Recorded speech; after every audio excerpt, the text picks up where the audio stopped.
kick it till about 2 miles an hour more or less with your feet, and then you can engage the throttle, okay, and you'll just be going. Okay.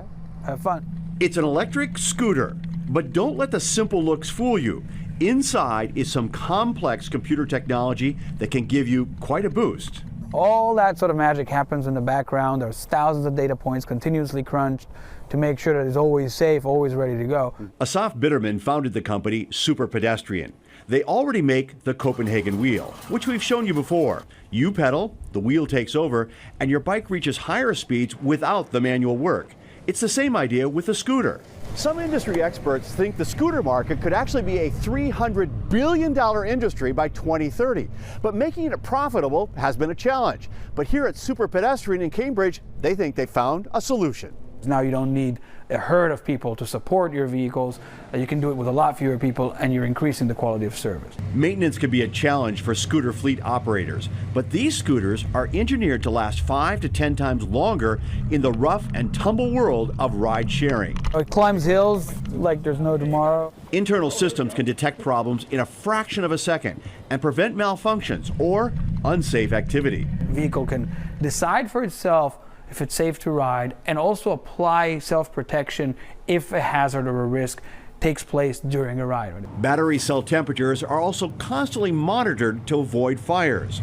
And while typical electric scooters need a charge every couple of days, these can go for up to a week. People ride for like a mile or two. Right. But from an operations perspective, if you can go 60 miles on something like this, it means you don't need to charge it as often. So step on the throttle.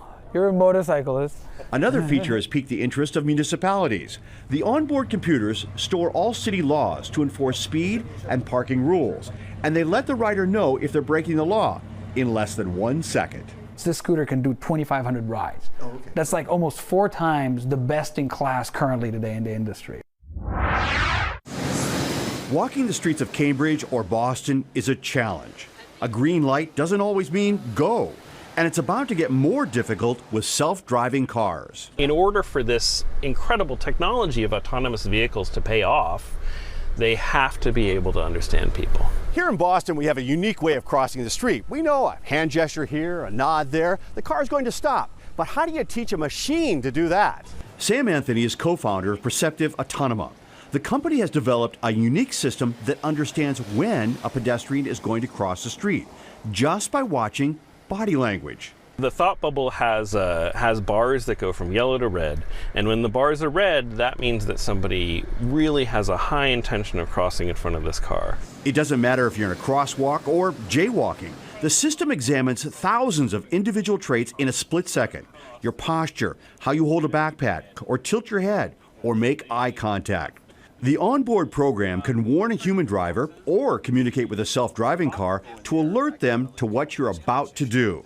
And Harvard Square is a perfect place to test this equipment because no one seems to ever wait for the walk signal. So she's stepping out, she looked at oncoming cars, and she really kind of didn't pause. You can see this guy in the orange shirt, same thing. He feels totally confident. Perceptive Autonoma combines behavioral science techniques with machine learning to give autonomous vehicles insight to how we humans will react. So a self-driving car is not stopping every time it sees a person on a sidewalk.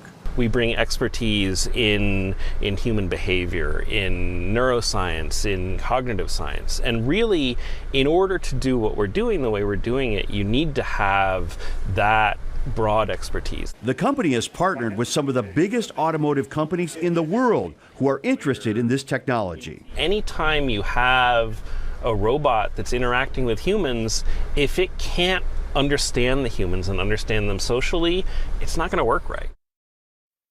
Wow, so you might imagine that people in different parts of the world cross the street differently. Right. So folks in New England and Northern Europe, for example, actually cross the street very similarly.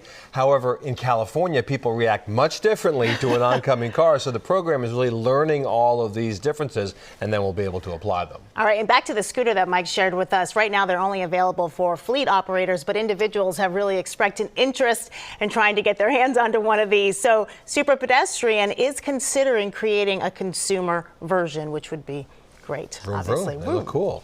Technology takes on Mother Nature.